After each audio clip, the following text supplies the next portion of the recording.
Jasper Calloway heard the body hit his porch before he saw it. A boy, 13 years old, face down in the dust shirt, soaked black with blood, fingers clawing at the floorboards like he was still trying to crawl somewhere that didn't exist anymore. Jasper stepped out, rifle in hand, eyes cutting across the dark. Then the boy lifted his head. "Please." His voice was barely there, barely human. "Hide my sister. Don't let them find her." And just like that, after 6 years of letting the world burn without him, Jasper Calloway made a choice that would cost him everything. If this story already has your heart racing, you're exactly where you're supposed to be. Subscribe to this channel right now, hit that notification bell, and follow every part of this story straight through to the end. And drop a comment telling me what city you're watching from. I want to see how far this story travels. Now let's go back to that porch. Because the boy bleeding on Jasper's floorboards, he wasn't alone.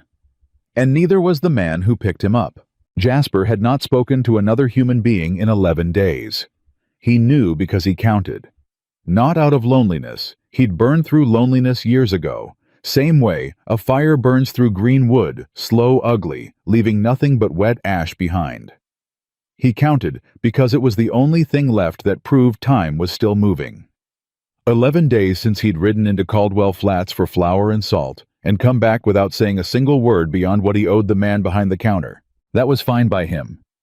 The ranch was small and mean and half-broken, same as its owner.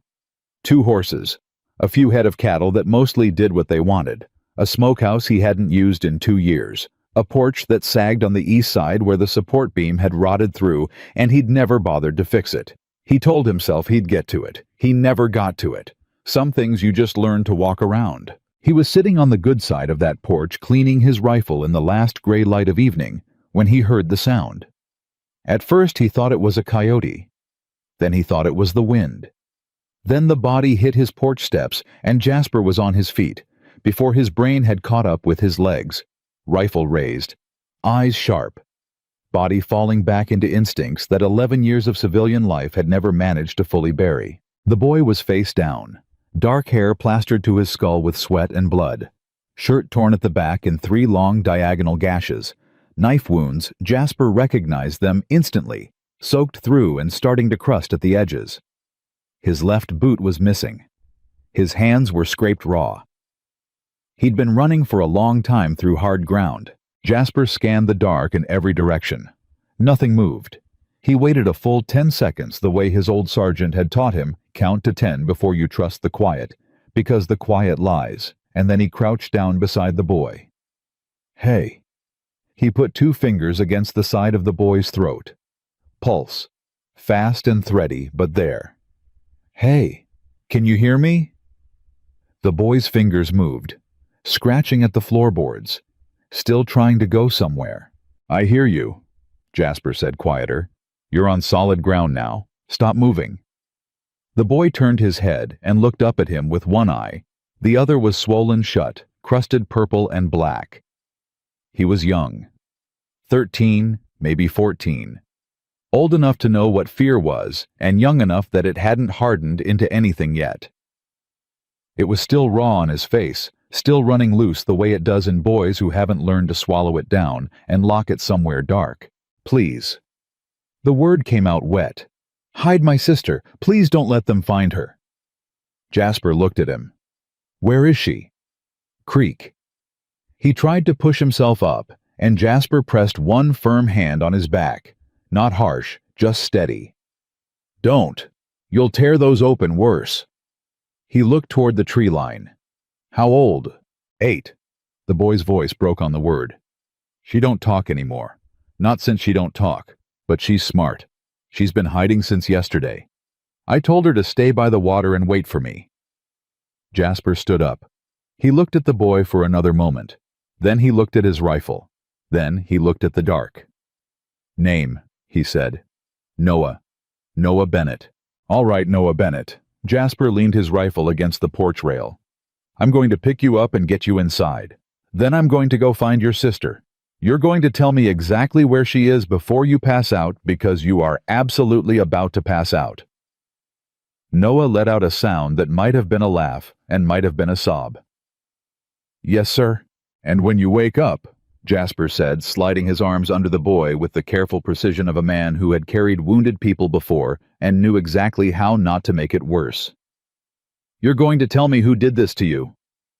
Noah grabbed his sleeve. "You need to find Lucy first." "I'll find Lucy." He lifted him. The boy weighed almost nothing. "Tell me exactly where." "Big cottonwood, by the bend where the rocks come out of the water. She's under the roots, there's a hollow there. She might not come out for you. She doesn't come out for strangers." "I'll figure it out," Jasper said. "What's something she trusts?" Noah thought for half a second. Even through the pain, even through the blood and the fear, something softened in his face. "She's got a rag doll. Calico. Mama made it for her birthday. She won't go anywhere without it." "What's the doll's name?" "May."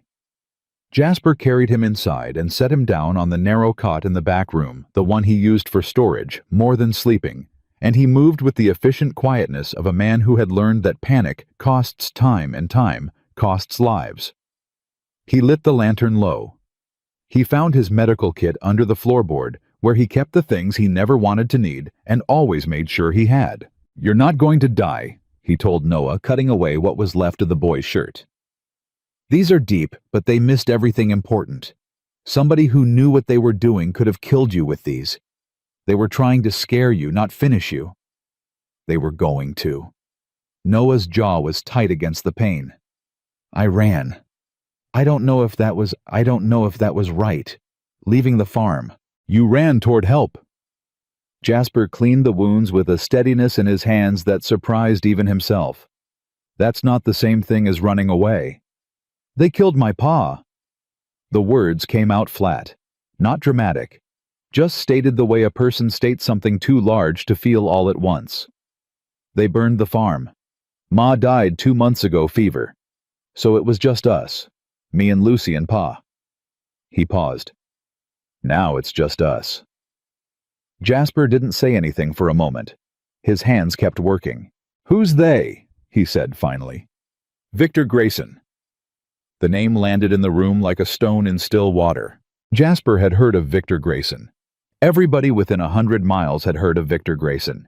Big man, rich man. The kind of man who had started with money and ended up with something worse. The kind of man who confused owning things with being owed things. He had land holdings across 4 counties. He had men on his payroll who rode with guns on their hips and smiles on their faces and eyes that didn't match the smiles. He had lawyers in Austin and friends in the territorial government and a reputation for getting what he wanted through whichever door was available, legal or otherwise. "Why your family's land?" Jasper asked. "Oil." Noah said it like the word tasted bad. "Pa didn't know about it. None of us did. But the men Grayson sent, they did surveys. The river that cuts through the north pasture, there's oil deposits under the rock. Pa refused to sell, said it was our land. It was always our land, and no amount of money was worth giving it up." He stopped, breathed. Grayson sent men to persuade him. Pa still refused. Then he stopped again. "Then they burned it," Jasper said. 3 nights ago. Pa got out, but they caught him before he reached the road."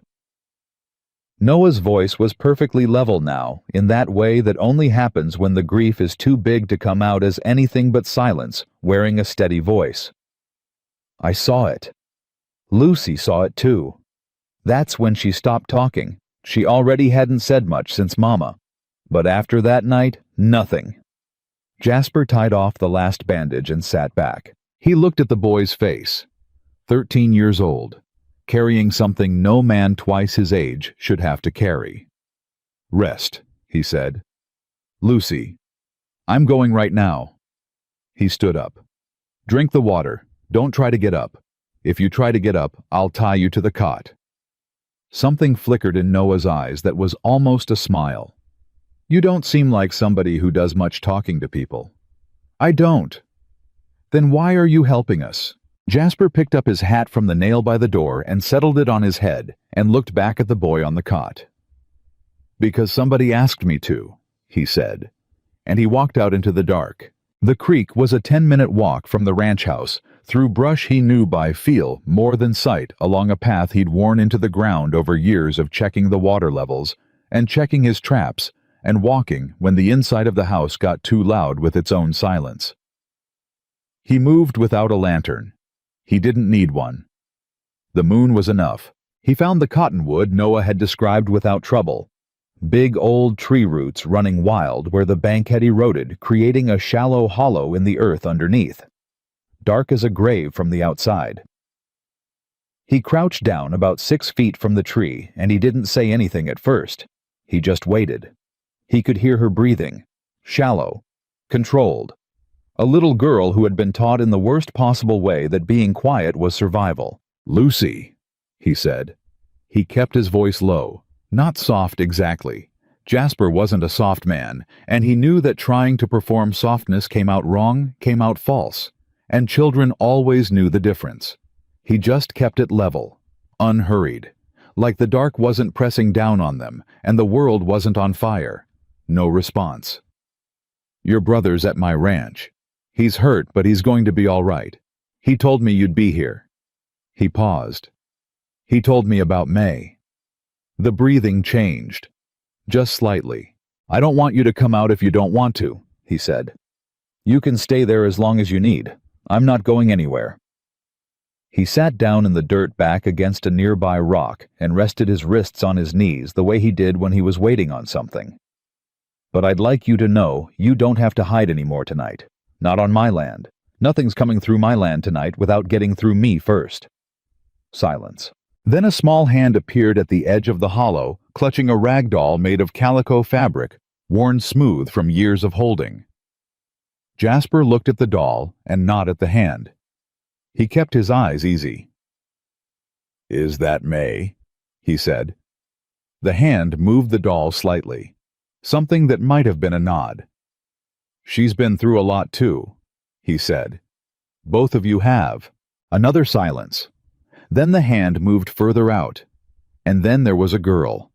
8 years old, dark hair in 2 tangled braids, eyes that had seen something they were too young to see and hadn't finished seeing it yet, the way eyes get when a thing hasn't been processed, just stored, just pressed down into the darkest part of a person to sit there and wait. She was thin. She was dirty. She had a cut on her cheek that had scabbed over without being cleaned properly. She was holding May against her chest like a shield. She looked at him. He looked at her. He didn't move. He didn't reach out. He didn't smile in that effortful way adults smile at children they're trying to win over. He just looked back at her with the same calm that he used when a spooked horse needed to remember that not everything in the world meant it harm. After a long moment, Lucy Bennett took 3 steps forward and put her small, dirty hand into his. Jasper closed his fingers around it very gently and stood up. "All right," he said. "Let's go see your brother." She walked beside him the whole way back. She didn't let go of his hand. When they got back to the ranch and Lucy saw Noah on the cot, she crossed the room in 3 quick steps and sat beside him and put her head on his shoulder without a word. Noah put his arm around her and closed his eyes, and for a moment they just were 2 children who had lost everything except each other, existing in the only safety they'd found in 3 days. Jasper stood in the doorway and watched them. He hadn't let himself feel much in a long time. After the war, feeling too much was a liability. You could drown in it if you weren't careful, and he'd seen men drown. He'd learned to keep the door shut and the windows latched and the light low. It was easier that way. Emptier, but easier. He stood in that doorway, and something moved in his chest that he hadn't felt the movement of in years. He turned away before it could become anything identifiable. He built up the fire. He heated water. He made food simple, not much, but warm. And when Noah woke again, and Lucy sat up from where she'd fallen asleep against his side, Jasper set 2 plates on the floor beside the cot, and sat in the chair across the room, and didn't say anything, and let them eat. Noah looked at him over his plate. "Are you going to eat?" Already did. He hadn't. But the boy didn't need to know that. "Mr. Noah paused. "I don't know your name." "Calloway. Jasper Calloway." Mr. Calloway. Noah looked at his plate, then back up. We don't have anywhere to go. I want you to know that I know that's a problem, and I'm not asking you to. I mean, I don't expect you to. Eat your food, Jasper said. Yes, sir. A pause. Thank you. Jasper looked at Lucy, who was eating in small methodical bites, May propped against her knee. Dark eyes moving around the room the way a child's eyes do when they're memorizing a place, cataloging it, deciding whether it's safe. She stopped when her eyes reached him. She looked at him for a long time, measuring. Then she reached out and placed May on the floor gently upright so the doll was facing Jasper. He had no idea what to do with that. He was not a man who understood children had never been around them, had spent most of his adult life specifically in the company of people who were not children, because children required a kind of hope he'd long since stopped knowing how to produce. But he looked at the doll sitting there facing him, and he felt with absolute certainty that whatever was being communicated had been communicated earnestly and deserved to be taken seriously. He gave May a small nod. Lucy's mouth moved. Not quite a smile, but close. It was the last quiet moment they would have for a long time. Because 2 hours later, while Noah was sleeping and Lucy had curled up against the wall with May in the crook of her arm, Jasper heard hoofbeats on the road. Not one horse. Not two. He was at the window before the sound had finished registering, moving the curtain 1 inch to the side with one finger. His rifle was in his hands without him making a conscious decision to pick it up. 6 riders, coming from the north.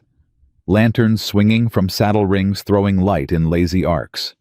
They were riding easy, the way men ride easy when they own the night and know it. The one in front was a big man, broad-shouldered, wearing a coat that cost more than any man in Caldwell Flats made in 6 months. He had the kind of face that had once been handsome and had since been rearranged by years of getting what he wanted into something that looked like authority and felt like menace. Victor Grayson stopped his horse 20 feet from Jasper's porch. He looked at the house. He looked at the horses in the corral. He looked at everything with the calm, unhurried gaze of a man taking inventory. Then he smiled. Calloway, he said. His voice carried easy in the quiet. Don't believe I've had the pleasure. Though I know your reputation, of course. Cavalry scout, war hero. Lived alone out here on this sad little patch of ground for what is it now, 6 years. Jasper stepped out onto the porch. He didn't bother with the rifle. He left it leaning just inside the door and stepped out with his hands loose at his sides, which was its own kind of statement. It's late, he said. It is. Grayson looked at him pleasantly. I'll make this short then out of respect for the hour. I'm looking for 2 children, boy and a girl. The boy answers to Noah. The girl doesn't answer to much these days. His smile didn't change. They're not in any trouble. They're actually wards of the county now, their father having unfortunately passed, and I've taken an interest in seeing that they're placed properly. It's the Christian thing to do. The man to Grayson's left shifted in his saddle. Young man, hard eyes, scar across his chin. He was the one Jasper noted with the practiced assessment of a combat veteran who would move first if things moved. Haven't seen any children? Jasper said. No. Grayson tilted his head. That's curious, because their tracks lead in this direction clear as print. He looked at the porch, at the blood on the steps that Jasper hadn't had time to clean, at the scuffed marks where Noah had dragged himself forward. Grayson's eyes came back to Jasper's face. The pleasantness was still there. But there was something else behind it now, something that had been there the whole time, patient as a snake under a rock. I'm prepared to be generous, Grayson said. I'm not an unreasonable man. The Bennett land is what I need. The children are... He made a small gesture, dismissive. An inconvenience. They go somewhere safe. They're taken care of. Everybody moves on. I'm offering you good money, Calloway. Money that could fix this place up considerably. He looked around with an expression that was somehow both polite and contemptuous. Lord knows it needs it. Jasper stood on his porch in the dark, and he thought about 6 years of silence. He thought about choosing this half-broken ranch specifically because it was far from things that required decisions. He thought about all the times the world had asked him to do something hard, and he had found to his own quiet shame that he had learned to look the other way. He thought about the weight of Noah's body when he'd carried him inside. He thought about a little girl placing a rag doll on the floor to face him with all the gravity of a formal introduction. "I buried enough innocent people already," Jasper said. His voice was flat and certain the way a man's voice gets when he has passed through every layer of fear and arrived somewhere past it. "I won't bury 2 more. Grayson stared at him. The smile didn't leave his face, but it changed. It became something older and colder and far less human. "Think carefully," he said, "about what you're choosing here." "I have," Jasper said. "You're on my land. I'd like you to leave it." For a long moment nothing moved. The horses shifted. The lanterns swung. The man with the scar on his chin put his hand on his thigh close to his holster, and Jasper watched that hand with the small particular focus of a man who had survived a war by knowing exactly where every threat in a room was at every second. Then Grayson turned his horse. "Get some sleep, Calloway," he said pleasantly, already riding away. "You're going to need it." The riders went with him. Jasper stood on the porch until the sound of the hooves had faded completely. Then he turned around, went back inside, and picked up his rifle from where he'd left it. Noah was awake. He was sitting up on the cot, face pale, eyes steady. "He's going to come back," Noah said. "Yes, he is. Tonight. Maybe tomorrow. He's not a man who moves unless he's sure, and he wasn't sure tonight." Jasper checked the rifle, loaded it, set it across the table where he could reach it in the dark. "But he'll move." "What do we do?" Jasper looked at him. A 13-year-old boy with knife wounds in his back who had run through the night to protect his sister and shown up bleeding on a stranger's porch and was now sitting up straight asking, "What do we do?" Like he was ready to stand beside whoever answered. Something that had been closed for a very long time shifted open somewhere in Jasper's chest. "First thing we do," Jasper said, pulling the chair around to face the cot and sitting down, "is you tell me everything you know about Grayson, his men, his habits, how many riders he keeps, where his people sleep, everything." Noah looked at him with that exhausted, careful hope that only comes from a person who has been let down so many times that hope itself has become something they have to ration. "You're really going to fight him," Noah said. "I'm really going to fight him. He's got a lot of men, money, the law on his side in 2 counties. I know it. You'd be risking everything you have, this land, your life." Jasper looked around the worn-down, half-broken, mostly silent ranch that he'd been letting quietly fall apart for 6 years. He looked at the cot where a boy was recovering from knife wounds. He looked at the wall where a little girl was sleeping with her arms around a calico doll, her chest rising and falling steady and slow, the first real sleep she'd probably had in 3 days. "Not everything," Jasper said. "Not anymore."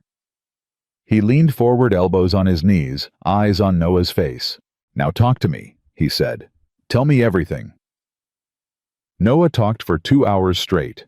He talked through the pain and through the exhaustion, and through the kind of grief that doesn't announce itself as grief, but just sits behind everything a person says, like a shadow, they can't shake.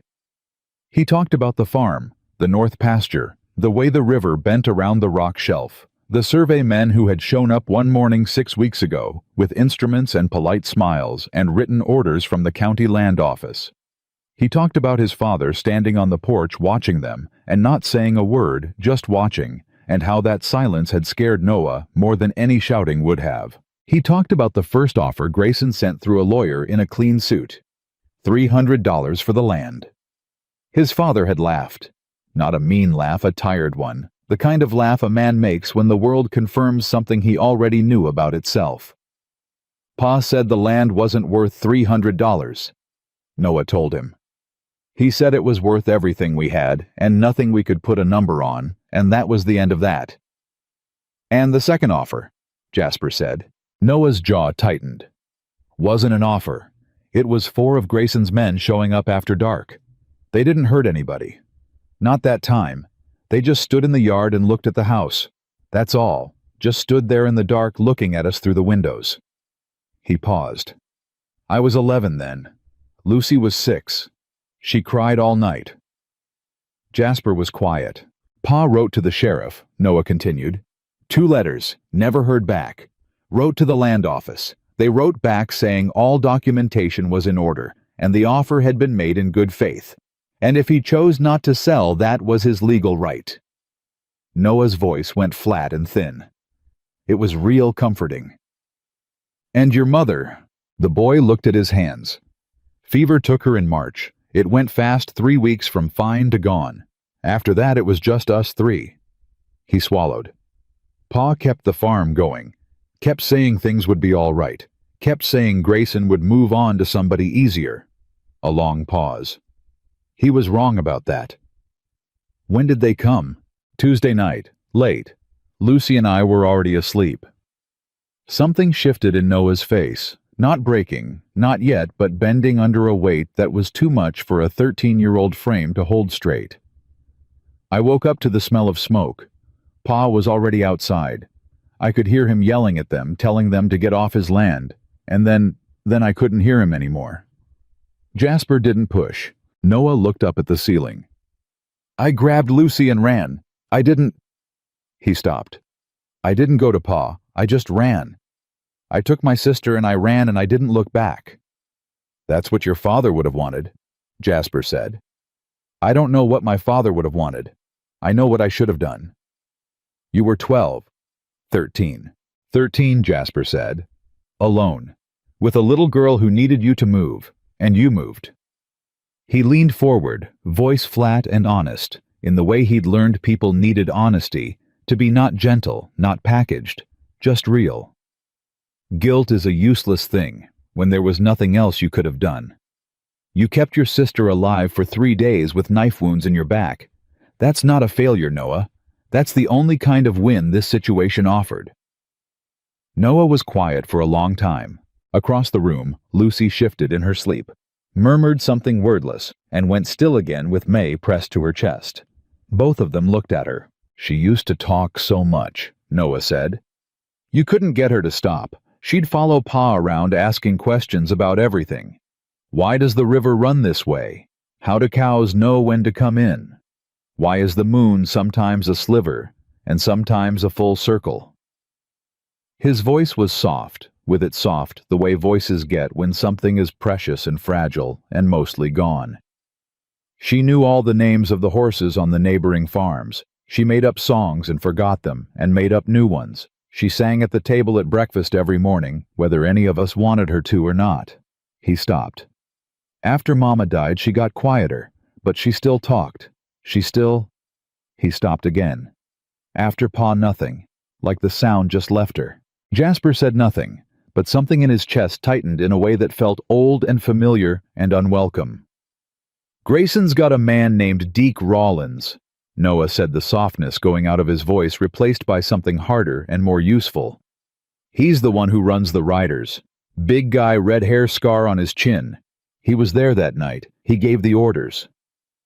The scar. Jasper had seen it. First man on Grayson's left. How many men does he keep close? 8 that ride regular. Maybe 4 more who work the main spread and can be called up. He's got another 5 or 6 spread across 3 other properties he runs. Noah looked at him steadily. So when I say he's got numbers, I mean it. I know he's got numbers. We can't beat numbers like that, Noah said. Not just the 2 of us. No offense, Mr. Calloway, but... Stop saying no offense. But you're one man. I was one man when you knocked on my door too, Jasper said. Sit with that for a second. Noah sat with it for exactly 1 second. What are we going to do? Tomorrow morning, Jasper said. I'm going to ride into Caldwell Flats. I'm going to talk to some people. He looked at the boy's face. You're going to stay here with your sister, door locked, rifle on the table. If anybody comes to the property who isn't me, you take Lucy out the back and you go to the creek and you stay there. I know how to shoot. I know you do, but I want you here, not out there, because she needs somebody she trusts, and right now that's you. He met the boy's eyes. Can I trust you to do that? Noah straightened on the cot despite the bandages and the pain and the exhaustion. "Yes, sir." Jasper stood up. "Get some sleep." He spent the night in the chair by the window with his rifle across his knees watching the road. Nothing came. By the time gray light started pressing in at the edges of the curtains, he had done the math on every angle he could think of and didn't love any of the numbers. But math wasn't the only thing that won fights. He'd learned that in the war too. He rode into Caldwell Flats just after 7 in the morning when the town was starting to breathe, but hadn't fully woken, and he went first to the sheriff's office. Wade Hicks had been sheriff of Caldwell Flats for 9 years. He was a medium-sized man with careful eyes and a careful manner, the kind of man who had learned to exist in the space between what was right and what was safe and had been living there so long he'd stopped noticing the difference. He looked up from his desk when Jasper walked in, and his careful eyes went careful in a different way. "Calloway," he said. "Been a while." "Victor Grayson burned the Bennett farm 3 nights ago," Jasper said. "Killed the father. There are 2 children minors currently at my ranch. One of them has knife wounds. I want to know what you're planning to do about it." Hicks looked at him for a long moment. He set down the pen in his hand very carefully. "That's a serious allegation," he said. "It's a statement of fact. I'd need evidence. Witnesses." "The boy is the witness." "A frightened child's account. He has knife wounds, Wade." Jasper put both hands flat on the desk and leaned forward just slightly enough to make the point without making the threat. Not yet. 3 of them in his back. He ran 30 miles to get away from the men who put them there, and he ended up on my porch. You want to tell me what kind of evidence would be sufficient for you to do your job? Hicks's face went through several things in rapid succession before settling back into careful. "Grayson's people have land rights." "Grayson's people killed a man and tried to kill his children over oil deposits," Jasper said. "And you and I both know that the letters the Bennett family sent to this office were received and were never answered. So let's not talk about land rights." The silence in the office was the kind that had weight to it. "I can't take on Victor Grayson," Hicks said finally quietly. "I've got 4 deputies Calloway. 4. He's got 15 armed men on payroll and friends in Austin and the land commissioner in his pocket. If I move against him without support from the county—" He stopped. "I'd be signing a death warrant. For my men and probably my family." Jasper straightened up. He looked at the sheriff for a long moment, and he felt something, not anger exactly, because anger was too clean. It was something older and sadder. The recognition of a kind of fear he understood too well from too many years of watching good people go quiet in the face of overwhelming force. "I hear you," Jasper said, "but I want you to hear me. Those children are under my protection now, and if Grayson's men come on my land, I will handle it. And when it's over, and it will be over, you're going to need to decide which side of it you are on." He walked out before Hicks could answer. The second stop was the general store, where a man named Orville Pruitt had been operating for 20 years and knew every family in the county. Pruitt was behind his counter sorting inventory when Jasper came in, and he looked up with the kind of expression that told Jasper he'd already heard something. "Bennett Farm," Jasper said. Pruitt set down the tin he was holding. He was a stocky man in his 60s with a face weathered by decades of other people's hard luck. "God rest that man," he said quietly. "Did you know the family bought supplies here every month? Good people. The boy used to help me stack shelves sometimes. Lucy—" He shook his head. "Sweetest kid you ever saw." He looked at Jasper directly. "Where are they?" "With me, for now. Grayson's been asking after them." "I know it. He came in here yesterday morning," Pruitt said, his voice dropping, his eyes cutting toward the window, reflexively checking the street outside. "Didn't threaten me outright. Never does outright. Just asked casual-like if I'd seen any stray children, said he was concerned about their welfare. Said a man in his position had a responsibility to see that orphaned children were properly placed." He paused. "Said he hoped nobody in town was harboring them somewhere on account of how that could complicate things for whoever it was." complicating things. Jasper said it without inflection. That's the word he used. Pruitt looked at him carefully. Calloway, I like you. You've been coming in here 6 years, and you've never caused trouble, and I've got a certain amount of respect for you on account of that. He paused. But I've also got a wife and a daughter-in-law and 3 grandchildren in this county. And I want to be honest with you about what that means for what I can do. I'm not asking you to do anything, Jasper said. What are you asking? I'm asking you to tell me who in this town has had enough of Victor Grayson and has got some backbone left to do something about it. Pruitt looked at him for a long measuring moment. Then he reached under the counter and wrote 3 names on a piece of brown paper and slid it across to Jasper without a word. Jasper looked at the names. He knew 2 of them. He found the first one, a rancher named Cal Merritt, at the livery stable, arguing with his foreman about a horse that had thrown a shoe. Merritt was a broad, slow-speaking man in his 50s who had lost 60 acres to a Grayson land claim 2 years ago through a court ruling nobody in Caldwell Flats had believed was legitimate. Calloway. Merritt looked at him without warmth or coldness, just assessment. What brings you to town? Jasper told him. All of it, quick and direct the way Merritt preferred.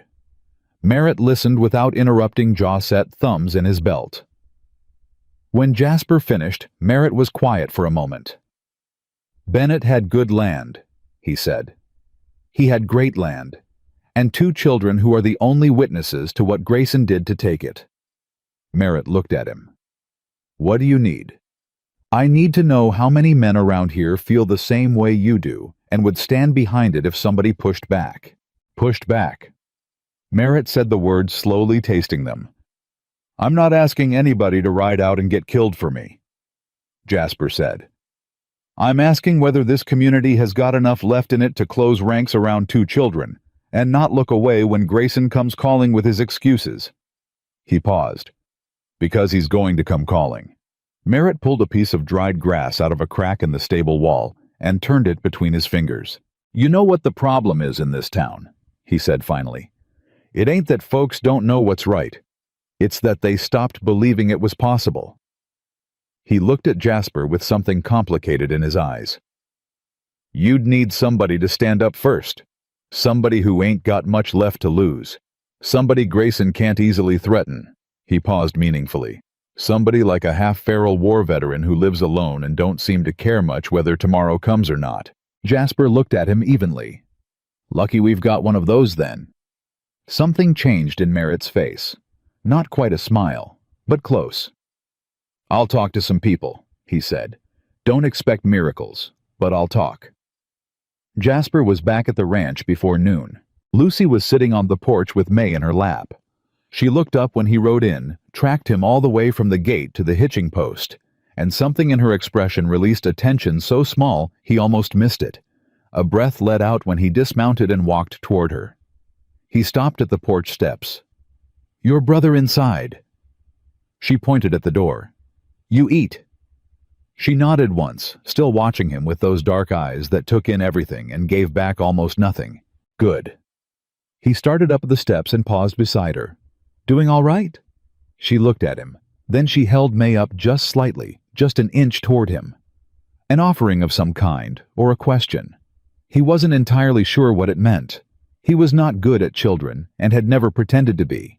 But he took May carefully in both hands for a moment the way he imagined you were supposed to handle something small and important, and handed her back. Lucy tucked the doll back under her arm, and something settled in her face that might have been the closest thing to okay she was capable of just then. Inside, Noah was on his feet, which was the first thing wrong. He was standing at the table with both hands braced on the surface, face-drawn jaw tight, in the particular way of somebody managing pain through willpower alone. I said, Jasper started. Grayson's man came an hour after you left, Noah said. The one with the scar. He didn't come to the door. He just rode the fence line real slow all the way around the property. Never stopped. Never called out. His eyes were steady and dark. Just wanted us to know he knew where we were. Jasper set his hat on the table. He was counting things, he said. That's what I thought too. How many with him? 3. Jasper stood still for a moment thinking. Mr. Calloway? Noah's voice was controlled, but there was something tight underneath it. Something that was working hard, not to become something else. He looked at Lucy on the porch. Just looked at her, real long. And then he rode on. The tightening in Jasper's chest became something with edges. She all right? She came inside after, sat by the wall, hasn't moved. A pause. She was shaking. Jasper turned slowly and looked at the wall. Lucy was sitting exactly as Noah described, back against the wall. Knees pulled up May against her chest, eyes fixed on the middle distance. She was not shaking now, but the shaking had left something behind in her posture, a bracedness, awaiting the body language of a person who has learned that the next bad thing is never far behind the last one. Something cold and certain settled in Jasper's gut. The kind of cold that comes not from fear, but from the place past fear where decisions get made without noise or hesitation. He crossed the room and sat down on the floor beside her. Not close enough to crowd, close enough to be there. She looked at him sideways. Nobody is going to touch you, he said, flat, direct. Not him. Not any of them. Not while I'm breathing. He held her gaze the same way he had held it the night before. Not soft, not performative. Just real. You hear me? Lucy looked at him for a long time. Then she leaned just slightly, just an inch toward him. And Jasper Calloway, who had spent 6 years making himself into something that didn't need the world, stayed very still and let her. That was the moment he stopped fighting what he already knew. This wasn't a temporary problem. These weren't 2 children he was keeping safe until somebody else took over. He was the somebody else. And Grayson, sitting on his stolen land, counting on fear to clear the way, Grayson had made the single worst miscalculation of his long and profitable career. He had made this personal. Grayson didn't wait 3 days. He waited 1. Jasper had known he would. A man like Grayson didn't ride out at night to count things on a fence line and then give his enemy time to prepare. He came back the next evening when the sky was still bleeding orange at the edges, and this time he didn't stop at 20 feet. He came all the way to the gate with 9 riders behind him, and a wagon carrying 2 barrels that Jasper recognized the shape of before he could smell what was in them. Kerosene. Noah saw it from the window and said one word very quietly. Now. Get Lucy, Jasper said. He was already at the table pulling the rifle. The tunnel. You remember where I showed you this morning. Root cellar. Trapdoor behind the shelf. 40 yards under the ground, comes up by the old oak at the river bend. You run straight and you don't stop. What about you? I'll be right behind you. Noah looked at him with those eyes that were too old for his face and had gotten older every hour since he'd arrived. You're lying. I'm buying you time. There's a difference. Jasper checked the load and racked it. Go, now. Don't let go of her hand. Noah grabbed his sister's hand, and Lucy came without hesitation. May clutched to her chest, bare feet silent on the floorboards. She looked back at Jasper once at the doorway to the back room. Just once. Her eyes said something that had no words in it, not yet, maybe not ever, something between terror and trust, and a plea so quiet it could break a man clean open. Jasper held her gaze for exactly 1 second. Go, he said. Then he turned to face the door. Grayson's voice came through it before he reached the porch. Last chance, Calloway. Send the children out and ride away from this property tonight, and you keep your life. That's the whole of the offer. It don't get better, and it don't stay on the table long. Jasper stepped out onto the porch, and the 9 riders spread out in a wide arc. Deke Rollins, the scar, the red hair, the flat, hard eyes, was on the far left, one hand resting on his thigh. The 2 men at the wagon were already working the lids off the barrels. You're making a mistake, Grayson said. He didn't sound angry. He sounded like a man reading figures from a ledger. A man your age all alone out here. There's no version of this that ends well for you. There's no cavalry coming. You know that. I know it, Jasper said. Then why? Jasper looked at him across the dark. Because some things are worth the cost. Grayson stared at him for a long moment. Then he made a small gesture with 2 fingers, and the men at the wagon started pouring. The first shots came from Rollins, not at Jasper, which was smart, which told Jasper he'd been ordered to disable rather than kill, because a dead body brought questions Grayson didn't want asked. The round took the rifle from Jasper's hands, literally knocked it spinning from his grip, and the shock went up through his wrists and forearms like being hit with an axe handle. He dove off the porch to the left before the second shot came hit. The dirt rolled, came up with the revolver from his hip already drawn. He put 2 rounds across the arc, not to hit, not yet, just to scatter, to make them move to break the tight formation before they circled him and made it a box. It worked for about 4 seconds. Then the kerosene caught. The fire came up fast the way it does in dry ground, not like a wave, like an explosion moving sideways, spreading in both directions from the north fence line toward the house. The horses screamed. 2 of Grayson's riders fought for control of their mounts, and for a moment the whole right flank dissolved into chaos, and Jasper moved through that chaos without thinking, using the instinct that 15 years of combat had burned so deep into his body it didn't need his brain anymore. He shot the man between him and the east fence, hit him in the shoulder, and the man went sideways off his horse. He ran for the fence. A round caught him in the left side, high up just below the ribs. He felt it the way you feel a hard punch. First impact numbness, and then a spreading heat that told him it had gone in but not deep. Through and through, maybe. He didn't stop to check. He hit the fence at a run, rolled over it, landed in the scrub on the other side, and kept moving. Behind him the fire was taking the house. He could hear it, the particular voice a building makes when it's giving up the deep structural crack and groan of things that were built to last letting go. He didn't look back. The tunnel entrance was 100 yards east past the smokehouse that was already catching at the roof. He reached it and threw the trapdoor up and went down the ladder in the dark and pulled it shut above him and moved through the underground passage in the blackness the way he'd moved through every other terrible situation in his life. 1 foot in front of the other, not thinking past the next step, refusing to let his brain run ahead to the version of this story where the children hadn't made it. When he came up at the river oak, the night air hit him with the smell of smoke already carried on the wind from the direction of the ranch. "Mr. Calloway!" Noah's voice to his right close. Jasper turned. They were there, both of them. Noah standing with one arm around Lucy, who was pressed against his side with May in her arms, and her eyes too wide, and her whole body trembling with the held-in effort of staying quiet. Noah had his free hand over her ear. He'd been shielding her from the sounds. Jasper reached them in 3 strides. He checked Noah with one look, upright color, bad bleeding through the bandages, but standing. He checked Lucy, uninjured, terrified, present. "Okay," he said low. "Move, stay low and stay close." "You're hit," Noah said. "Move." They moved. The plan had been the river road east toward the Merritt property where Cal had said there were people he could trust. 3 miles on foot through the dark with a wounded boy and a silent child and a hole in his side that was reminding him it was there with every step.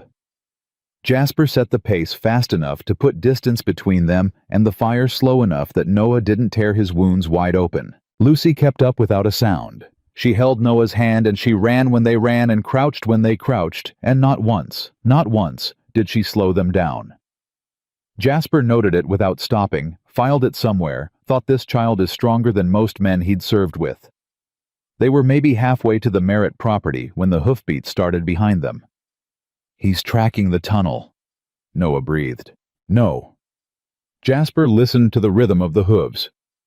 "He's tracking us. There were men on the river road. He planned for this." "How many?"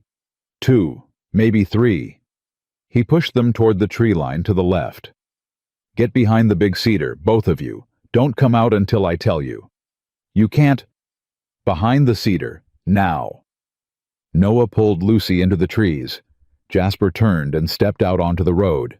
The riders came around the bend at a canter and pulled up hard when their horses reacted to him standing there in the dark, solid and still, like he'd grown out of the road. 2 men. One of them was Rollins. The other one Jasper didn't know by name. Younger. Heavy-set. The look of a man who'd joined up because the pay was good and hadn't thought much further than that. Rollins pulled his horse under control and looked at Jasper with those flat, hard eyes. He saw the hand at the holster, the stance, the particular quality of stillness in a man who has stopped being afraid and started being something more dangerous than afraid. "Step aside," Rollins said. "No. Calloway, you're shot. You're on foot. You've got 2 children you can't fight and protect at the same time." Rollins's voice was almost reasonable. "There ain't a play here. Then it won't cost you much to ride back and tell Grayson I wasn't here." "Can't do that." "Why not?" Rollins looked at him. Just for a moment something shifted in his face, not quite conflict, but close to it, like a man who has pushed a question back down so many times that it keeps coming up faster. "Because I got orders." "You got orders to hunt down children," Jasper said. Not loud, not theatrical, just the flat weight of a fact laid out where both men could see it. 8-year-old girl who hasn't said a word since she watched her father get killed. 13-year-old boy with knife wounds in his back. You're out here running them down in the dark on the orders of a man who burned a family farm for oil deposits. He looked at Rollins steadily. "That what you signed on for?" The younger man shifted in his saddle. Rollins didn't move, but something in his face moved. "Eli." The younger man's head came up. Rollins spoke without looking at him, eyes still on Jasper. "Ride back." "Deke." "Ride back," Rollins said, and there was something in his voice that hadn't been there before. Something that had cracked open just slightly and was letting something unfamiliar through. The younger man hesitated another second. Then he turned his horse and rode back the way they'd come. Rollins sat alone on the road looking at Jasper. "I can't let you past," he said. Quieter now. "You can." "He'll know?" "Probably." Jasper held his eyes. "Question is whether that matters more to you than what you're doing out here tonight." A long silence. The fire was visible now in the distance behind them, orange light low on the horizon where the ranch had been. Jasper watched it in Rollins' face, reflecting there, and he watched the man do something invisible and difficult and internal, the way men do when they've been carrying something wrong for too long, and somebody finally names it out loud. Rollins looked at the fire. Then he looked at Jasper. "Get your children and go," he said. Barely audible. "I didn't see anything." He turned his horse and rode away without looking back. Jasper stood in the road until the sound of hooves faded. Then he turned to the trees. "Come out," he said. Noah came out first, then Lucy, still holding his hand. Noah stared in the direction Rollins had gone. Did he just, "Don't think about it, move"? They moved. The Merritt property was lit up when they arrived, lit up the wrong way, which was the first thing Jasper saw, and the thing that landed in his gut like a stone. Too many lanterns, men standing outside, horses he didn't recognize tied at the post. Cal Merritt came out to meet them at the gate. He took one look at Jasper, the bloodstain at his side, the set of his face, and at the 2 children, and his jaw went tight. "He got there first," Jasper said. "3 of his men came by 2 hours ago," Merritt said low and fast. "Said there was a fugitive in the area. Dangerous man, war veteran, possibly unstable. Said if anyone was harboring him or helping him, they'd be held as accessories." He looked at Jasper directly. "I want you to know that half these men here came because of what I told them, not because of what Grayson's boys said." "Half," Jasper said. "The other half are scared, which is different from against you." Merritt looked at the children. "Come inside. Get that wound looked at. We can talk about the rest after." Inside the Merritt house, a woman. Merritt's wife, a steady-handed woman named Grace, took one look at Jasper's side and started giving instructions to people around her in the calm, efficient manner of somebody who had been handling crises since before crises thought they were clever. She sat him down and cut away the shirt and made a sound that was not reassuring. "Through and through," she said. "You're lucky. Missed everything that would have killed you. but you're going to feel it for a good long while. How long to patch it? Long enough for you to sit still and let me work." Lucy had positioned herself near the wall again. Same posture as the ranch, same held-in tension. But this time, she was watching Grace work on Jasper with a focused intensity that was different from fear. It was something more like witnessing, like she was memorizing the competence, the steadiness, the fact that someone was treating the injury instead of ignoring it. Noah sat across from him. His face was gray with exhaustion and pain, but he had not once, not tonight, not on the road, not at any point in the last 4 days, let himself become a liability. Jasper noticed that. He had noticed it every time it happened. "Grayson's going to come here," Noah said. "Yes." "Then we've just put these people in danger." "Yes," Jasper said again. He looked at Merritt, who was standing near the door. "How many of your men will stand?" Merritt was quiet for a long moment. "6 for certain, maybe 8. Armed, rifles, sidearms. We're ranchers, not soldiers." "Ranchers are fine," Jasper said. "I've fought with worse." He looked at the room, the men standing with that particular mixture of fear and anger, and something just beginning to tip toward resolve. He knew this room. He had stood in rooms exactly like this before, in farmhouses in Virginia and Tennessee, and along the broken edges of a country tearing itself apart. Men who didn't want to be fighters, deciding whether the thing they stood to lose was worth what it would cost to protect it. He stood up. Grace made a short sound of protest, and he put one hand briefly on her shoulder in something that wasn't quite an apology and turned to face the room. "I know some of you are scared," he said, not loud. He didn't need loud. "I know some of you got families here and property and things you've worked your whole lives to build. I know Victor Grayson has got money and lawyers and men with guns and the law in his pocket in 2 counties. He paused. "I also know that 3 days ago he burned a family off their land and killed a man in front of his children because that man had the nerve to say no to him. And I know that the only 2 witnesses to what he did are standing in this room right now. And if Grayson gets hold of them..." He stopped. Let the room finish the sentence. "You came out here to live free," he said. "Every one of you. That was the whole point of this place, this land, the West." He looked around the room slowly. "Well, free ain't free if it only applies to the man with the most money. Somebody's got to pay for it. Question is whether that somebody is those 2 children or us." The room was quiet. Then one of the ranchers, a lean, sunburned man in the back, that Jasper didn't know, said quietly, "What do you need us to do?"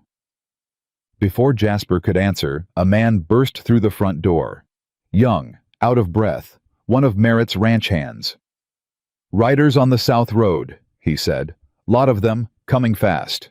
The room changed instantly, that electric shift from decision to action, the one that happens in the gut, before the brain fully catches up. Men moved toward the walls, toward weapons, toward the doors. Noah was on his feet. Lucy pressed back against the wall. May against her chest, watching Jasper with those dark eyes. Merritt looked at Jasper. "How do you want to do this?" Jasper looked at the door, at the window, at the 12 ranchers in the room, and the 2 children on the wall, and the wound in his side that Grace hadn't finished closing, and the rifle he'd picked up from one of Merritt's men, and the cold, clear certainty in his chest. That this was the moment, the one you couldn't plan past, the one you just had to walk into and find out who you were on the other side of it. "Get the children to the back room," he said. "Bar the door. Put your 2 best men on that door, and they do not open it for anyone but me." He looked at Merritt. "Everyone else positions. Nobody fires first. We do this by the law if the law will hold. If it won't..." He looked at the door. "Then God help every one of us." The hoofbeats hit the front yard like thunder. The hoofbeats stopped 20 feet from the front of the house. Merritt's men held their positions. Nobody breathed loud. The lanterns inside had been turned low, and the room was mostly shadow, which was how Jasper had wanted it. Let Grayson's eyes adjust to the dark, while theirs already had. Grayson's voice came through the walls like he was speaking in a church. "Cal Merritt, I know you're in there. I know Calloway's in there. I know the children are in there. A pause. I'm asking you one-time neighbor to open that door and let this end peaceful. Nobody moved. Merritt looked at Jasper. Jasper shook his head once. Calloway is a fugitive, Grayson continued. Wanted for the assault and battery of 2 of my employees, and the theft of cattle from the Bennett property, which is now legally in my possession through the county land office. His voice was perfectly measured, perfectly civil. The voice of a man who had practiced saying terrible things in a reasonable tone for so long it had become indistinguishable from belief. The children are wards of the county. Harboring them against the order of the land commissioner is a criminal act. I am giving every man in that house the opportunity to walk away from this before it becomes something none of us can undo. The lean rancher from the back of the room, the one who'd asked what Jasper needed, said quietly, "He's got paper on you." "Paper he generated himself through a commissioner he owns," Jasper said, equally quiet. "Same way he got paper on the Bennett land." "That true," the man said to the room. Not to Jasper, to the room, asking the men who'd lived in this county and watched this happen. Merritt said flat, "It's true." The lean rancher nodded once. He didn't say anything else. He checked the load on his rifle and moved to the window. Outside, Grayson tried again. "Last chance." Jasper walked to the door and opened it. He stepped out onto the porch, and he stood there wound in his side-borrowed rifle in his hands, and he looked out at 11 riders and Victor Grayson on a black horse at the front of them, and he spoke clearly enough for every man present to hear every word. "You want to talk about legal," he said. "Let's talk legal. The Bennett land sale was never signed. The county documentation was filed by a commissioner who received $400 from your account in the Caldwell Flats Bank 2 weeks before the filing. I know this because Noah Bennett's father kept records, and Noah Bennett had those records on him when he showed up at my ranch." He reached into his coat and held up a folded piece of paper. "Copy of the transaction, signed by the teller, names and amounts." He raised his voice. "Every man here is a witness to what I'm saying right now." Grayson went very still. "You fabricated legal ownership of land through a bribed official," Jasper continued. "You sent men to intimidate a family that refused to sell. When intimidation failed, you ordered your men to burn the property and kill the father in front of his children. The boy has the knife wounds to prove he was there. The girl has not spoken since." He looked at Grayson steadily. "That's not a land dispute. That's murder. And every man behind you just heard it said out loud." The silence that followed had a different quality than the silence before. It had weight. It had the particular quality of a thing that cannot be unsaid, working its way through a group of men who had signed on for rough work, but maybe hadn't defined in their own minds exactly how rough. Grayson's voice, when it came, had lost the civil tone entirely. "Take him," he said. 3 riders moved at once. What happened in the next 90 seconds was loud and close and savage in the way that real violence always is. Nothing like the clean, decisive moments a man imagines when he rehearses bravery in the quiet of his own mind, but ragged and immediate and terrifying and over before full understanding of it arrives. Merritt's men came out of the house and the windows and the sides of the porch. Jasper moved left off the steps as the first rider reached him, grabbed the man's arm, pulled him out of the saddle and let gravity do the rest. The second rider fired, and the round went wide, and Jasper came up with the rifle. A shot from inside the house took the third rider's horse from under him. The horse screamed. The rider rolled clear and didn't get back up.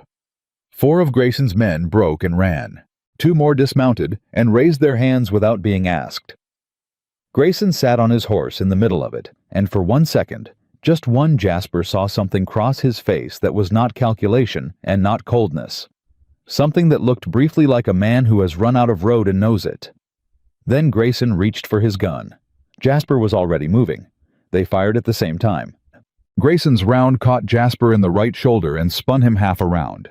He felt it differently than the first wound, sharp and specific and immediate, like being struck by lightning in one small terrible point. He went down on one knee. Grayson swayed in the saddle. He didn't fall, but he pressed one hand against his chest, and his face went the color of old paper, and his horse moved sideways beneath him, and he slid slowly, almost gently, to the ground. Jasper got back to his feet. He crossed the yard with his shoulder on fire and his side screaming, and stood over Victor Grayson, who was lying in the dirt, looking up at him with eyes that had gone from cold to something else, something older and rawer that pain had stripped down to. "Finish it," Grayson said. His voice was rough. Not afraid. Just tired in the way a man gets tired when he has been carrying something heavy for a very long time and the weight has finally taken his legs out. "No," Jasper said. "Why not?" "Because dying would be easier than what comes next for you." Grayson looked at him. His hand was still pressed against his chest. "You think you won something tonight?" "I think those children are going to wake up tomorrow," Jasper said. "That's what I think." Grayson's jaw worked. Something crossed his face, that same something from before, the thing that wasn't calculation, that was human and broken and real. "I had children," he said. His voice had dropped to almost nothing. "2 boys and a girl. Fever took all 3 of them. Same winter. 3 months apart." He stopped, breathed. "My wife went 6 months after. Said she couldn't, said there was nothing left to—" He stopped again. "I built all of this after. Everything. The land, the money, the men. All of it." He looked at the sky above him, not at Jasper. "Thought if I owned enough of something, it would fill up the place where they used to be." Jasper stood very still. "It didn't," Grayson said, "in case you were wondering." "I know," Jasper said quietly. "I know it didn't." They looked at each other in the dark, 2 men shaped by loss into entirely different things, and Jasper felt something complicated and unwelcome. Not forgiveness, not yet, maybe not ever, but recognition. The specific recognition of a man who has seen what grief does when it has no place to go except outward. "What you did to that family," Jasper said, "doesn't have an excuse. Not grief, not loss, not loneliness, nothing." He held Grayson's eyes. "But I reckon you know that." Grayson didn't answer. He closed his eyes. Merritt was at Jasper's shoulder. "He needs a doctor." "Get one." Jasper turned away. "And get the sheriff out here. The real version of the conversation, not the comfortable one." Inside the house, he heard Noah before he saw him. "I told them to stay in the back room," Merritt's man at the door said, sounding genuinely apologetic. "The boy wouldn't—" "It's all right," Jasper said. Noah was standing in the hallway with Lucy behind him, one hand back holding hers, and he looked at Jasper's shoulder and his face went white. "You said you'd be right behind us," he said. "I was." "You've been shot twice." "I have." That's not what right behind us means." "Noah?" Jasper put his one working hand on the boy's shoulder. "It's over." Noah stared at him. His jaw was tight, and his eyes were too bright, and he was doing that thing again, holding something at arm's length by sheer will, refusing to let it become what it actually was. Then his face broke just for a moment. Just enough to let one hard, shuddering breath out that sounded like it had been held in for 4 days straight. He pressed his face briefly against Jasper's arm and then straightened up and stepped back, and didn't look at him for a second the way boys do when they've shown something they didn't mean to. "Okay," Noah said, voice rough. "Okay." Jasper looked past him at Lucy. She was standing very still. She had May held against her chest with both arms, the way she'd held her through every terrible hour of the last 4 days. She was looking at Jasper's shoulder, then at his face, then at his shoulder again.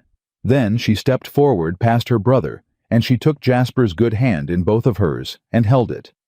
She didn't let go. Grace Merritt came through the hallway like a woman on a mission, which she was, and took one look at the shoulder and said several words that surprised everyone in earshot, including herself.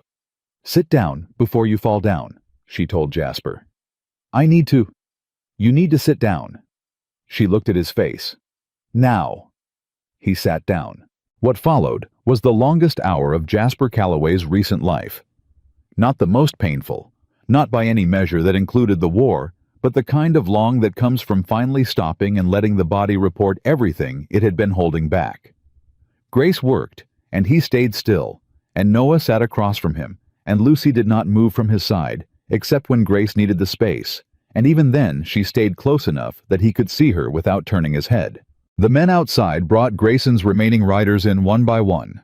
The ones who'd broken and run were found inside an hour they hadn't gone far, and they came in without much resistance, which told Jasper something about the difference between men who fight for something and men who fight for a paycheck.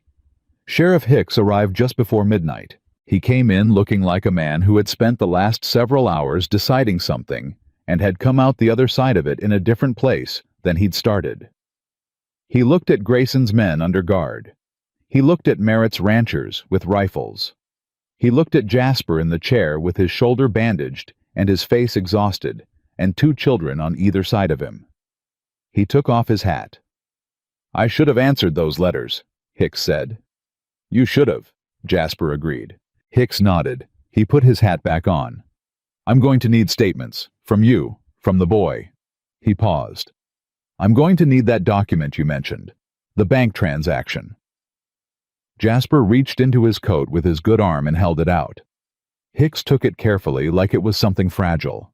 He looked at it for a long moment. Then he folded it and put it in his breast pocket. "Grayson's going to have lawyers in here by morning," he said. "I know it. This gets complicated fast when men with money start fighting legal battles." "It does," Jasper said. "Which is why I need you to do what you should have done 3 months ago and make it a matter of public record tonight. Every rancher in this room is a witness. You're the law. Write it down." He looked at Hicks steadily. "Don't give the lawyers a quiet room to work in." Hicks looked around at the ranchers, at Noah, at the document in his pocket. "All right," he said quietly. "All right." It took 3 more hours. Statements were taken.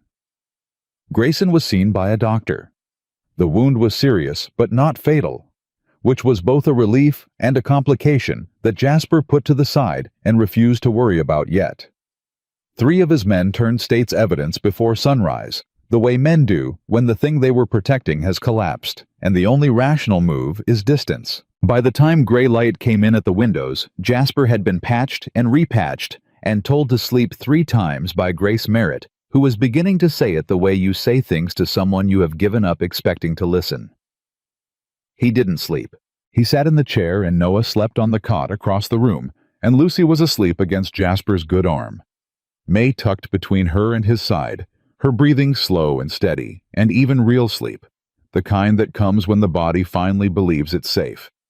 Jasper looked at her. He thought about the tunnel in the dark, the road, Rollins riding away, the shot that had come an inch from ending all of this in the worst possible way. He thought about Grayson lying in the dirt, saying I had children with a voice that had nothing left to perform for. He thought about grief. What it does when it has nowhere honest to go. What it builds out of the wreckage of itself. Some men built walls. Some men built churches. Some men built something dark and absolute that grew until it consumed everything around it. He had built walls himself. 6 years of walls. Good solid walls. And for 6 years, he'd been standing inside them in the dark, congratulating himself on how safe it was. Then a boy had bled on his porch steps, and a little girl had put a rag doll on the floor and pointed it at him like an introduction. And here he was. He looked down at Lucy, sleeping against his arm, and he felt something move through him. Not the complicated, unwelcome thing from earlier, not the recognition of another man's grief, but something warmer and less identifiable. Something he hadn't felt the specific shape of in so long that he'd half convinced himself it no longer existed in him. It turned out it did. It turned out walls weren't as solid as he'd believed. Noah stirred on the cot and opened his eyes and looked across at Jasper in the early light. "She asleep?" he said, barely above a whisper. "Yeah." Noah looked at his sister. Something moved in his young, exhausted face. Relief so profound it was almost physical, like watching a muscle finally unclench after days of holding. "Mr. Calloway," he said. What happens now?" He wasn't asking about Grayson or the law or the land. He was asking about them, the three of them. The question was in his eyes as clearly as if he'd said every word of it. What happens to us? Where do we go? Is this the part where everything that felt like safety turns out to be temporary?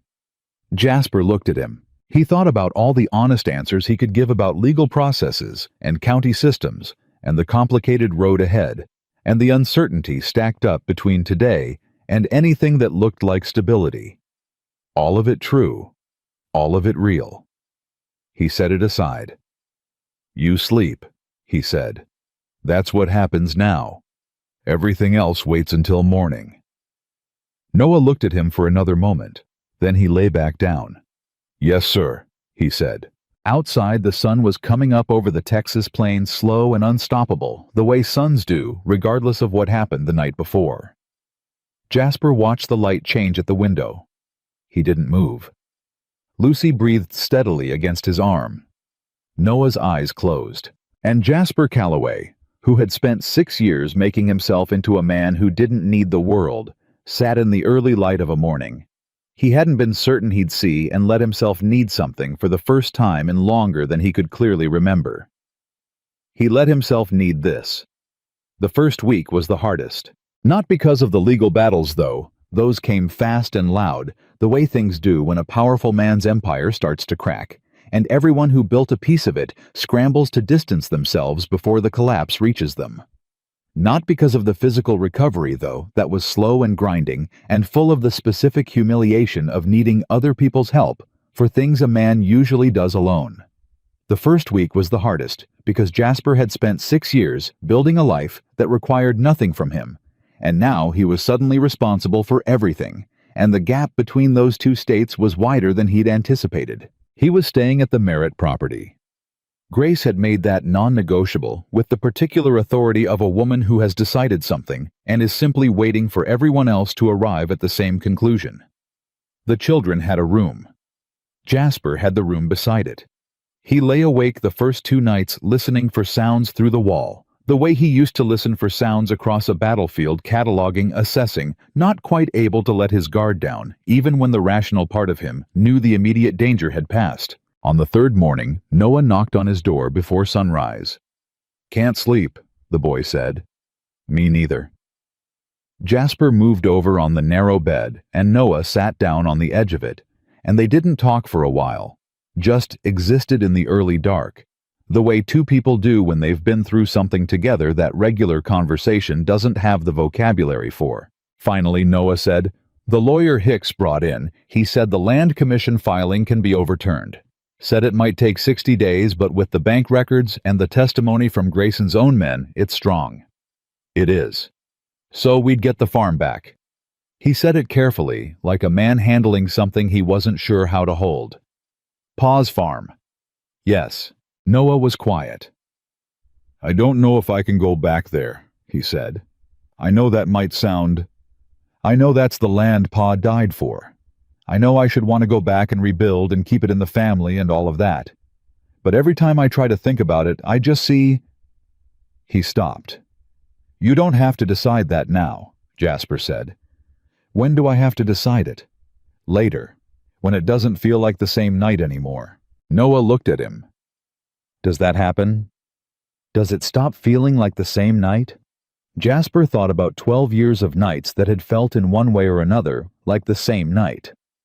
Thought about what it had taken to move through them, and what it had cost, and what he'd left behind in the process. He thought about what honest looked like versus what comforting looked like, and which one this boy needed. "It changes," he said finally. "It doesn't disappear, but it changes into something you can carry instead of something that carries you." He looked at Noah. "That's the most truthful thing I can tell you about it." Noah absorbed that. "Were you like this after the war?" "Worse." "What helped?" Jasper was quiet for a moment. "Honestly, nothing helped for a long time. I just kept getting up." He paused. Then 2 children showed up on my porch. Noah made a sound. Something caught between a laugh and something that wasn't. "That's not, I didn't mean for that to." "I know," Jasper said. "I know you didn't." They sat in the quiet until the light changed at the window, and then Grace Merritt's voice came through the house announcing breakfast in the tone that left no room for interpretation, and they both got up. The legal proceedings moved faster than Jasper had expected, which he attributed partly to the quality of the evidence and partly to the number of people who had been waiting for an excuse to speak. Once it became clear that Grayson's network was unraveling, the testimonies came in like water through a broken dam. The bribed commissioner resigned inside 2 weeks. 3 of Grayson's writers gave depositions that named dates and locations, and specific orders, the kind of testimony that courtroom lawyers describe as ironclad and ordinary people describe as damning. Grayson himself recovered from his wound in a jail cell in the county seat, which was where Sheriff Hicks, operating with a thoroughness that looked like a man paying a debt, had put him the morning after the Merritt confrontation. He had lawyers as promised, expensive ones from Austin.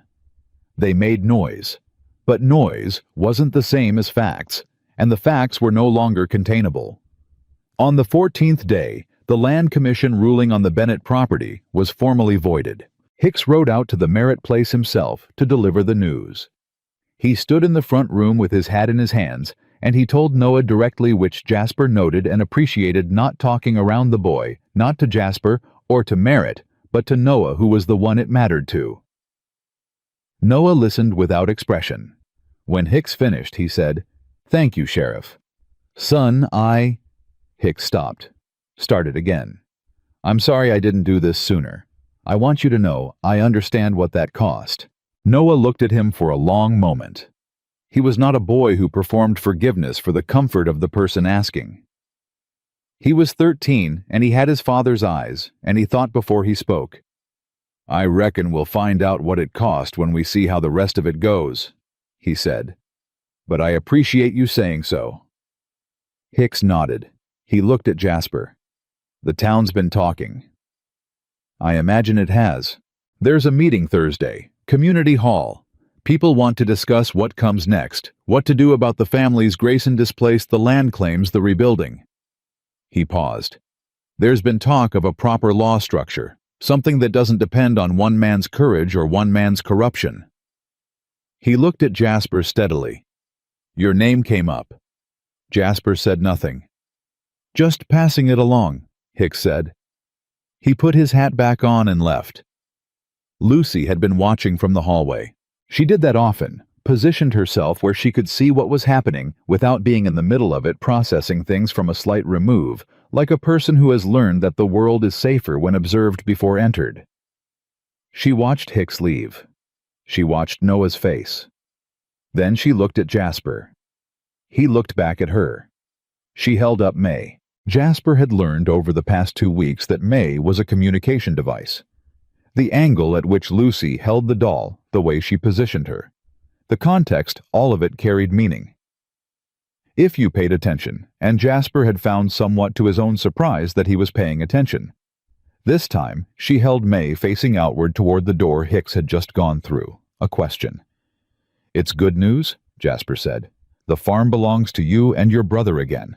Lucy looked at the door for another moment. Then she looked down at May and adjusted her position and held her against her chest again. Something in that gesture landed in Jasper's sternum like a stone in a quiet pond. The Thursday meeting happened without him. His shoulder was still in no condition for a long ride, and Grace had made her position on that clear. Cal Merritt went and reported back more than 40 ranching families in the county hall, the kind of number that only happens when people who have been afraid for a long time finally believe that someone else moved first and they can afford to follow. 3 of the families whose land Grayson had taken through fraudulent filings had their claims formally reinstated within the week. 2 others were pending. It wasn't fast enough for the damage already done, and everyone knew it and said so. But it was moving.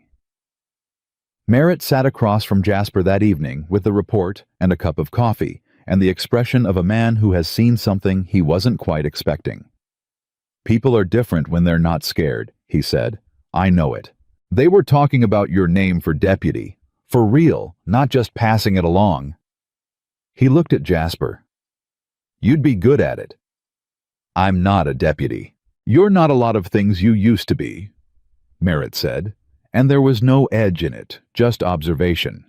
He looked toward the hallway where the sound of Noah's voice could be heard talking to Lucy, telling her something that made her respond, with a quick movement, not words, but engagement present, and specific, and hers.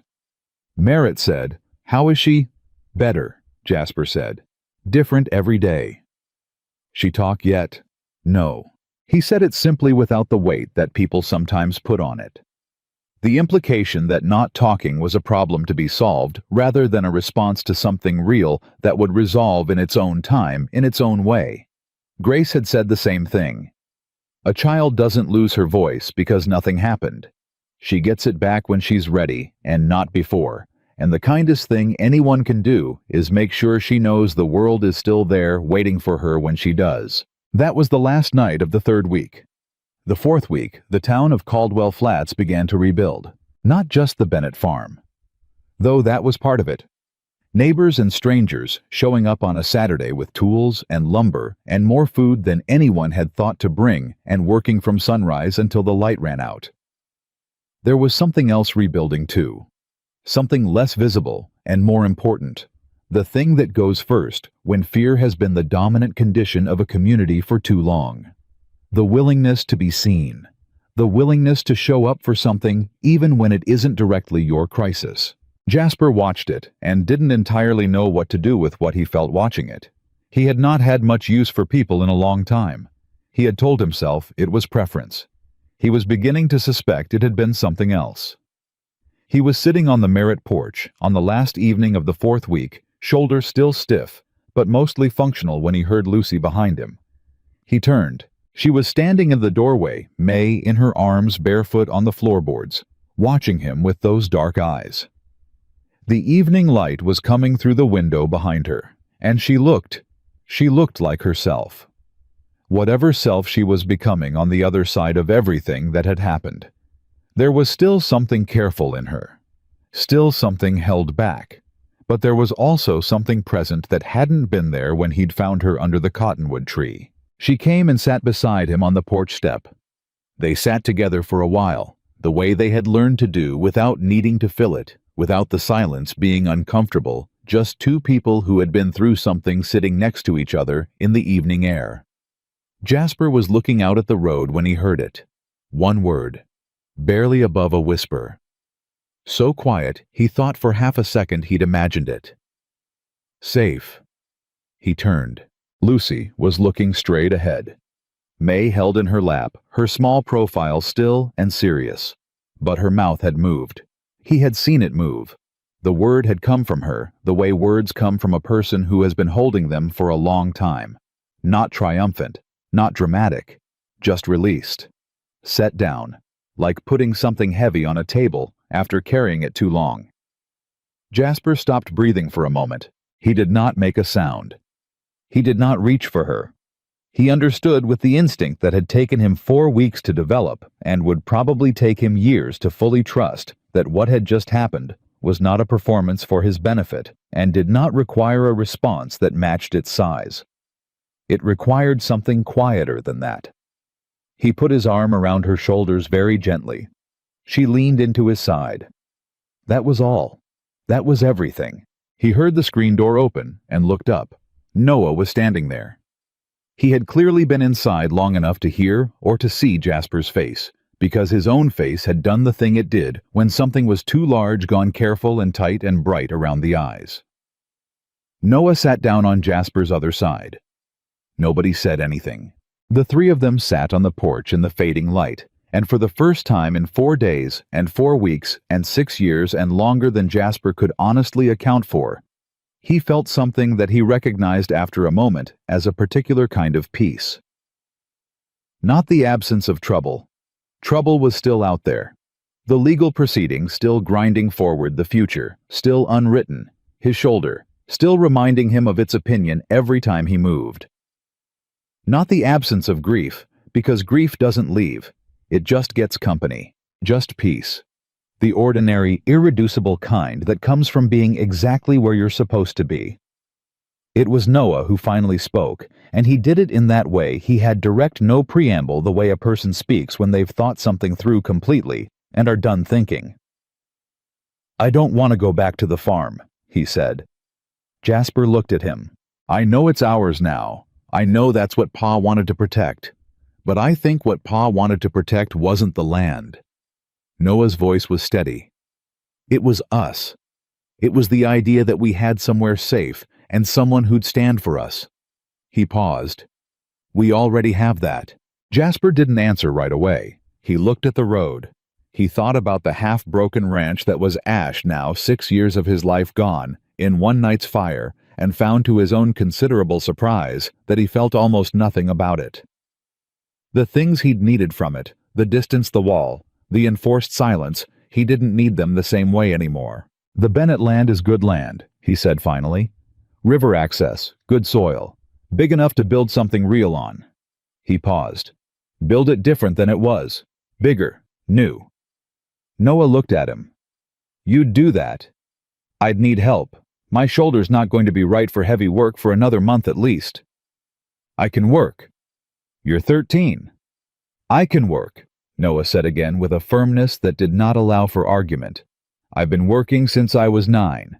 Jasper looked at him. Then at Lucy, who was still leaning against his side, listening to everything, processing it, in the way she processed things quietly, completely storing it somewhere. "All right," Jasper said. The word landed between the three of them and settled. Just all right. Simple as that. As if everything that word contained, the decision, the future, the thing that was being named without being named directly, was as natural as breathing. Which Jasper thought was maybe how the most important things ought to happen. Not with ceremony, not with declarations, just with two people and a silent girl sitting on a porch at the end of an ordinary evening, and one man saying, "All right," and meaning all of it. The town meeting on the following Thursday voted to offer Jasper the position of deputy, not Hicks's deputy, not an extension of a system that had already failed once, but something with more teeth, more accountability, a structure that 17 ranching families had signed their names to and meant. He accepted it. Not because he had found some new love for authority or for the idea of wearing a badge, but because he had been reminded at some cost to himself that the alternative to showing up was the world Grayson had nearly made permanent. Some things required a person to stand in them. That was all. That was the whole of the lesson. The first day they rode out to the Bennett land, it was just the three of them. No ceremony. Early morning, the kind of light that makes everything look like a beginning. They stood on the land that had belonged to Noah and Lucy's father and their mother before him, and looked at what was still standing and what would need to come down and what could be built new. Lucy walked the perimeter of where the farmhouse had been, steps careful and deliberate, May in the crook of her arm. Noah watched her. Jasper watched them both. She stopped in the center of it, stood very still. Then she looked back at Jasper and held out her hand. He crossed the ground between them and took it. She looked at the space around them. The open land, the river sound just past the tree line, the sky wide and unrestricted overhead, and then she looked up at him with those eyes that had seen the worst thing a child can see and were still somehow looking for something good to rest on. "Home," she said. One word, clear as a bell in the morning air. Noah made a sound and turned away and pressed the back of his hand against his mouth and stood like that for a moment, with his shoulders shaking, and Jasper let him, because some things deserve the full weight of the moment they occupy, and the grief inside the joy of this one was real, and it was his to feel. Then Noah turned back around, eyes red, jaw set, and he looked at Jasper with the particular expression of a 13-year-old boy who was becoming day by day the man his father would have recognized. "Let's build it," he said. Jasper looked at the land, at the boy, at the girl holding his hand. He thought about 6 years of silence, about walls, about the specific arithmetic of loss that he had been doing since the war, subtracting things until he was left with just enough to survive on, calling that enough, calling that fine. He thought about the night a boy bled on his porch, and a small hand appeared at the edge of a dark hollow and a rag doll was placed on a floor facing him like a formal introduction. He thought about what it costs to stay closed versus what it costs to open. Redemption, he understood now, was not a single act. It was not one gun fired, or one family protected, or one night survived against impossible odds. It was a decision made again and again in the quiet, ordinary moments that don't look like anything, sitting on a porch in the evening, eating breakfast before sunrise, taking a child's hand on a piece of land that belonged to her. Choosing every time the world gave you a reason not to stay. "Let's build it," he said, and the old cowboy, who had spent 6 years hiding from everything that mattered, took his family home and started over and did not look back. I adore making pottery and I would love to go to Toronto, but honestly, I have to just really be serious about what is possibly possible, you know? I've also done, for example, a game gear in a studio, which is like a modeling software for Legos. I'm currently in the process of making this in Lego studio, and there's a few other things. I've made certain things in Blender, taking those to Bamboo Studio and made them into pieces for cosplay. But yeah, so I've done a little bit of everything. And we're now here and we're just trying to figure out what we're going to do. We're currently working on the sleeveless top. It's a lot of fun. I've been really enjoying it. This is the backside. And you know, you always have to talk about the backside, right? But yeah, so we've done this part and now we're working on the front side here. It's a similar on each side. And then we're going to be, we'll figure out the rest in a bit. But yeah, so we're knitting and possibly a little bit of crocheting later as well.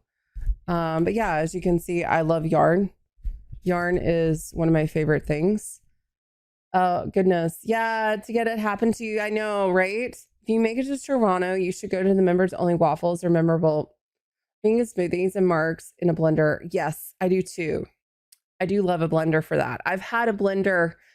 I've had a Vitamix blender for like over, I think it's going on 15 years at least. It needs to get serviced probably, but in any case, it's a phenomenal blender.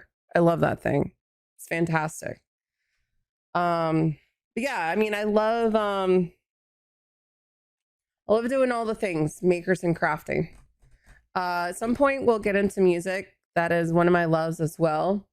Yeah, anything that has like beeps and boops, like a synthesizer. I love sounds like that and making music out of that. But I haven't done anything on stream. And the last time I did a song was in Reason, the DAW Reason, with a couple of engineer friends when we worked at Wizards of the Coast. That was years